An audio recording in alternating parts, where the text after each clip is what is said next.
just got worse as the president's biggest supporter has now called him out for gaslighting MAGA over Epstein. Ghislaine Maxwell just offered to testify, but it comes with a huge catch. We've got a MAGA civil war raging as Marjorie Taylor Greene joins progressives in calling what Israel's doing in Gaza a genocide, and what's now starting to come out about that horrifying Manhattan shooting. We're talking about all that and even more on today's brand new Philip DeFranco show. You daily dive into the news, starting with this. Trump's Epstein scandal is now growing and, in a number of cases, getting worse in several very interesting ways that we need to talk about. Starting with the fact that Trump now wants Rupert Murdoch to be deposed in the Wall Street Journal lawsuit as soon as possible because, well, he's just too damn old. That's essentially what Trump's lawyers just said in a legal filing where they asked Murdoch to provide a deposition in Florida within 15 days. And that because Trump's suing Murdoch in the Wall Street Journal over an article that it published claiming that Trump signed a birthday card for Epstein that included a drawing of a naked woman and it referenced a secret, with Trump saying that this is libel and seeking $10 billion in damages. Specifically, you had Trump's lawyers saying that Murdoch needed to do this because he is, quote, 94 years old, has suffered from multiple health issues throughout his life, is believed to have suffered recent significant health scares, and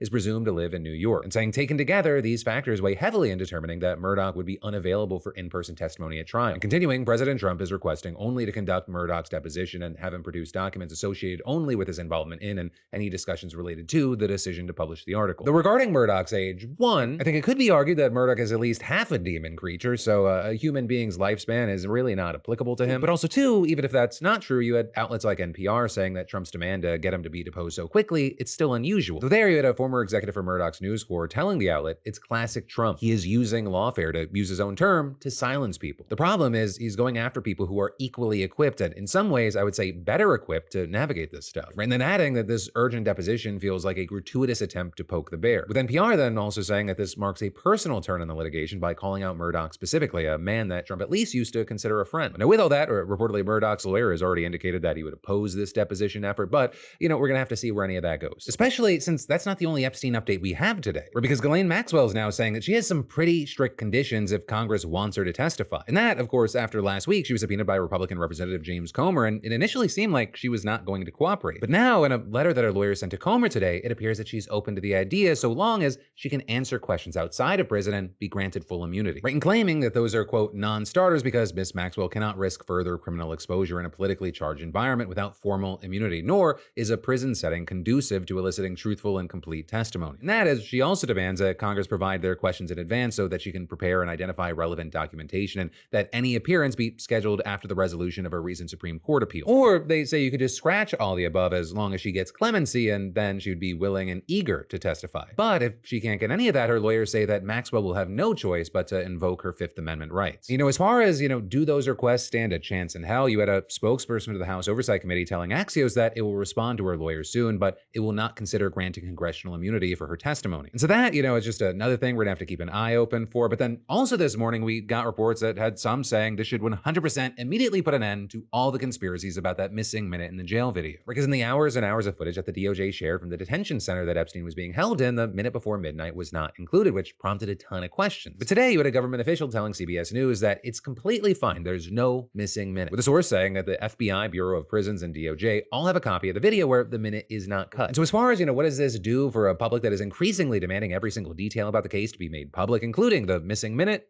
I'm not sure. Though notably, this is not the first time that officials have said that there is nothing to see in that minute. Because you had Attorney General Pam Bondi previously attributing it to sort of a glitch that results from the camera systems resetting every night, so every night should have the same missing minute. But then, surveillance, video, and forensics experts told CBS that a reset like this is strange and that it does appear that the video was edited in some capacity and not straight raw footage as officials had promised. And so with that, it probably comes as no surprise to learn that in the headlines today, you have people still just doubling down on their anger with the administration. With, for example, the likes of Joe Rogan, one of the biggest podcasters in the world with one of the biggest audiences out there. He was also a huge cheerleader for Trump in the weeks before the election, and he's accused Trump of gaslighting the nation on this issue. This is a line in the sand. Yeah. This one's a line in the sand. Yeah. Because this is one where there's a lot of stuff about, when we thought Trump was going to come in and a lot of things are going to be resolved. Yeah. We're going to drain the swamp. We're going to figure everything out.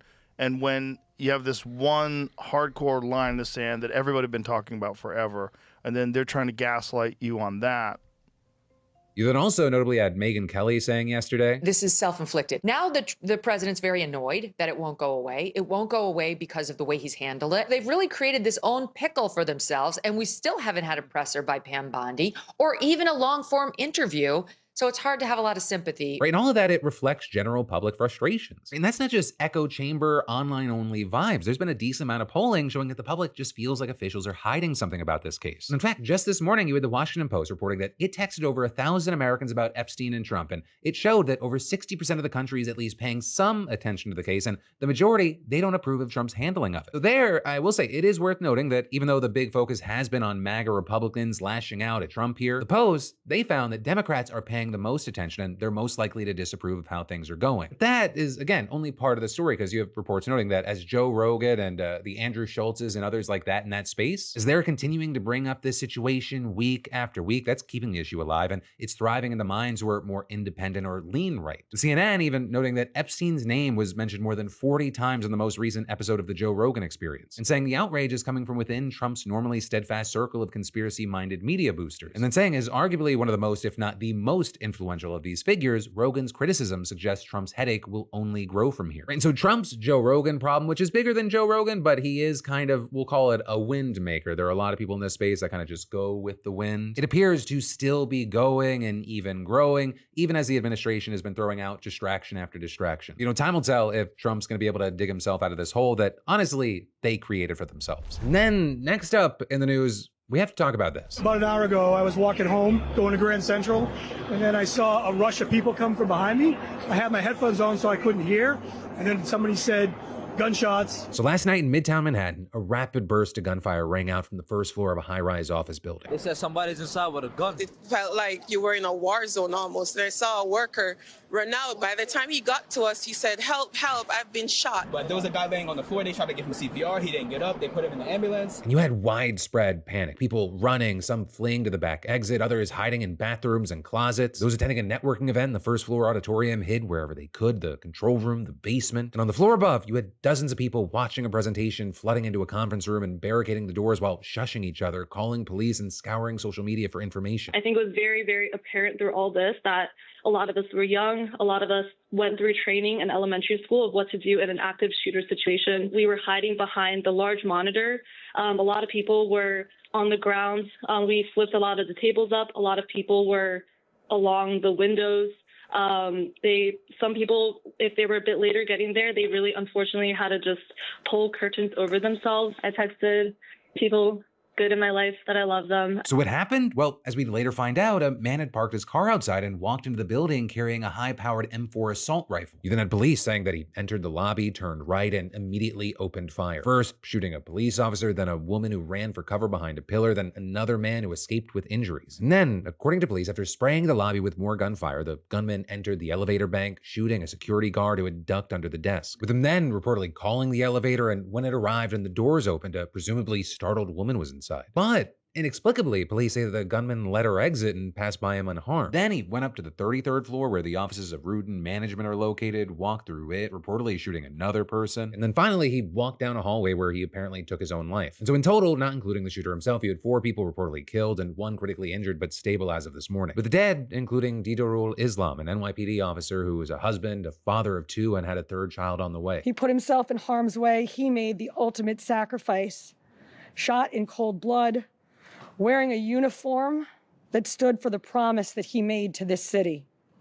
He died as he lived, a hero. You also, with this, had Donald Trump commenting on the news, calling it a tragedy, giving his condolences to the victims' families, and adding, "I trust our law enforcement agencies to get to the bottom of why this crazy lunatic committed such a senseless act of violence." And as for that question of motive, we've learned a lot that does seem to point in one direction, though there's still a lot that's unclear. Right, and so first off, the gunman appears to be 27-year-old Shane Tamura, a man from Las Vegas, where, according to sources who spoke to ABC, he had 2 mental health crisis holds, one in 2022 and another in 2024, meaning that he may have been detained in the past after someone deemed him a danger to himself or others. Also, he reportedly had a concealed carry license from 2022. And then, as far as how he got from Vegas to New York City, it appears that he just drove himself, with police saying that his BMW traveled through Nevada and Colorado on Saturday, Nebraska and Iowa on Sunday, and then New Jersey and finally New York on Monday, arriving there about 2 hours before the shooting. Which then, of course, brings us to the question of, well, why did he travel so far to shoot up this specific building? Well, with that, if you look at the businesses there, the answer seems to emerge. Where you got the accounting firm, KPMG, the real estate investment firm, Blackstone, and perhaps most notably, reportedly the NFL, which is significant because one, Tamura played football during high school in LA in 2015, according to former classmates, and two, authorities reportedly found a 3-page note in his wallet that references chronic traumatic encephalopathy, which is the brain condition caused by repeated head trauma typically associated with people like veterans and football players. And reportedly in his note, Tamura wrote, "CTE study my brain, please. I'm sorry." As well as there reportedly being a line claiming that the NFL concealed the dangers to our brains to maximize profits and adding, "They failed us." And then warning against going against the NFL, claiming that it will squash you. Now, to be clear, with that, police right now say they have found no evidence so far that he suffered a traumatic brain injury or had CTE, nor did it appear that he had any connection to the NFL. But regardless, you had New York Mayor Eric Adams saying that he believes the man was targeting the NFL and he went to the 33rd floor because he took the wrong elevator. With Adams then taking the opportunity to highlight gun violence, as did Governor Kathy Hochul, who said the killer used an AR-15 style assault rifle, the same weapon of war used in mass shootings across America. New York has some of the strongest gun laws in the nation. We banned assault weapons. We strengthened our red flag law. We closed dangerous loopholes, but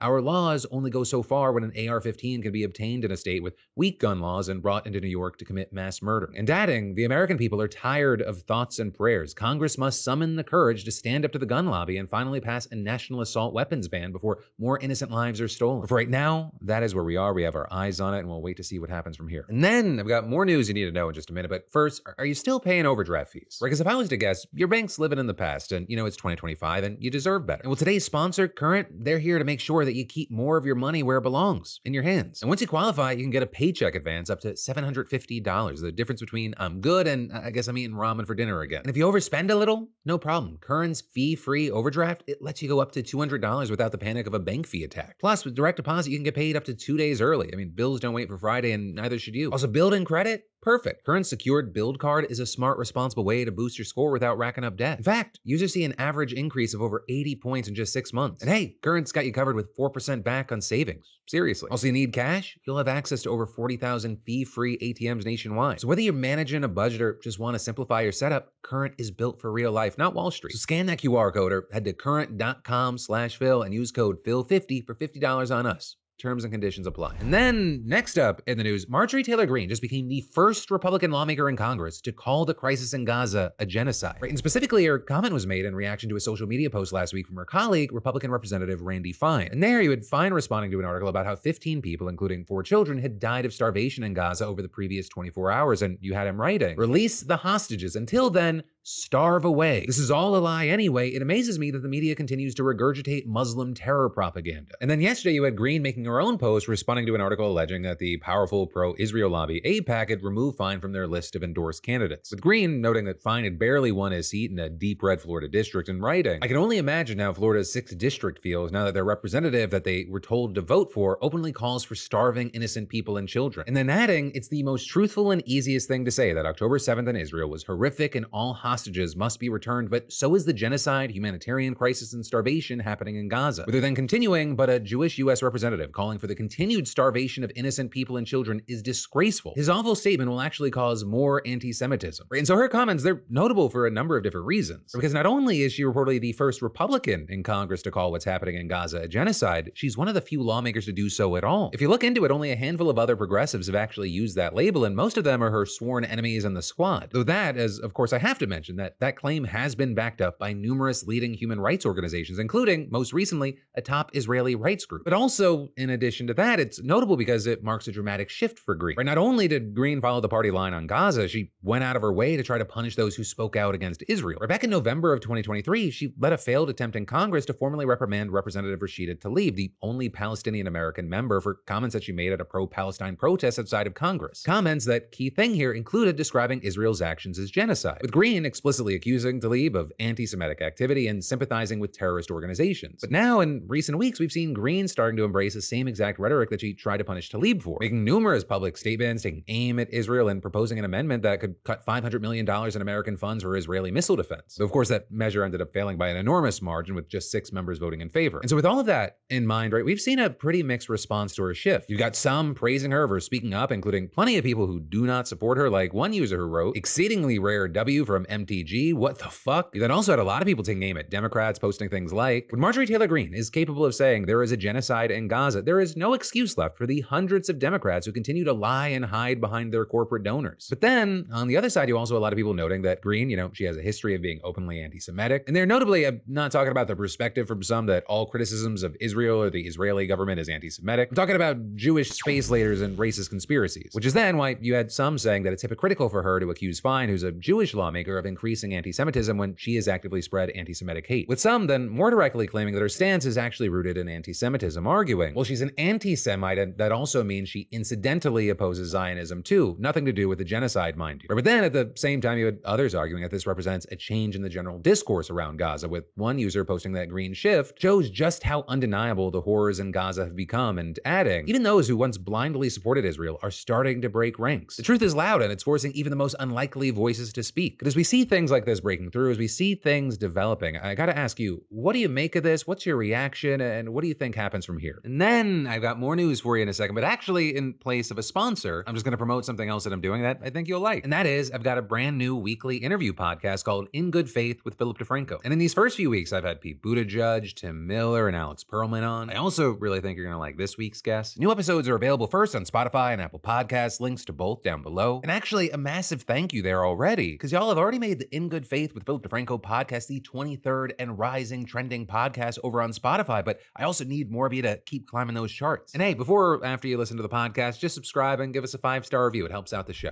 And then, next up in the news, if you're American, you might be getting a $600 tariff rebate soon. Maybe. I'll explain. Right, so yesterday, Senator Josh Hawley introduced a bill that would give $600 each to American adults and their dependent children. And the idea here is that the funds would come from the revenues that the government is reaping from Trump's tariffs. With Hawley saying in a press release announcing the move, the United States now has record monthly tariff revenue, which nearly reached $30 billion in June. Several projections suggest the United States could see over $150 billion in tariff revenue in 2025 alone. Right, and this move, it comes after Trump said on Friday that he would support sending some kind of tariff rebate to Americans. We have so much money coming in, we're thinking about a little rebate, but the big thing we want to do is pay down debt.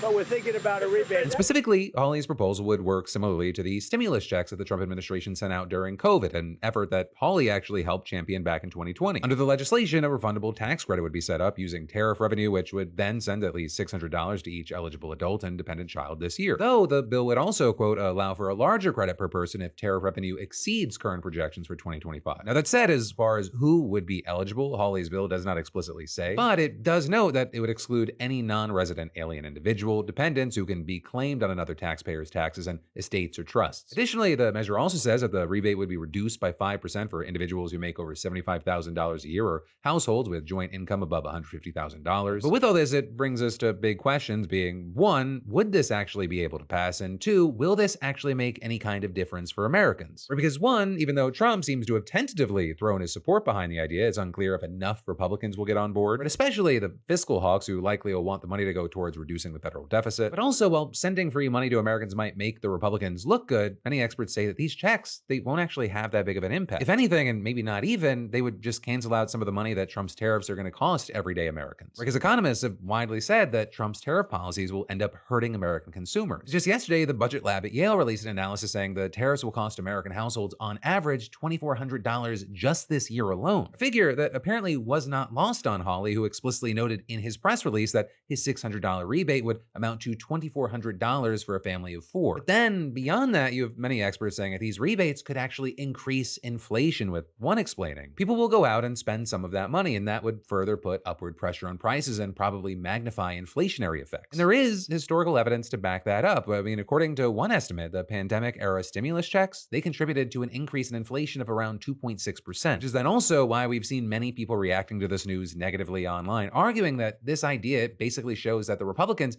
they know that Trump's tariffs are going to hurt Americans, and writing things like, oh look, Josh Hawley wants to provide $600 tariff rebate checks to give Americans back our own money. And how stupid is this? Charging Americans a tariff tax on foreign goods, then offering a rebate of your taxes. Makes no sense. Maybe dropping the tariff scam would be a better idea. With all that said, I gotta pass the question off to you. What are your thoughts here? Not only in, is this a good thing versus bad thing, but also, what are your thoughts around the perception of if people get these rebates? Or do you think the majority of Americans are gonna focus on the fact of of, oh, here's $600 I didn't have before, or people receive this as the Republicans having taken away a glass of water and given them a thimble back. And that, my friend, you beautiful bastard, is where today's show is gonna end. But remember, one, there might actually be a lot of stuff you haven't seen yet, whether it be that new Special Friday video I started sneaking in, my brand new interview podcast, In Good Faith with Philip DeFranco, or even just last night's Philip DeFranco show video. And two, of course, I'll see you right back here tomorrow no matter what. Stay safe out there, stay sane out there, and I'll see you then.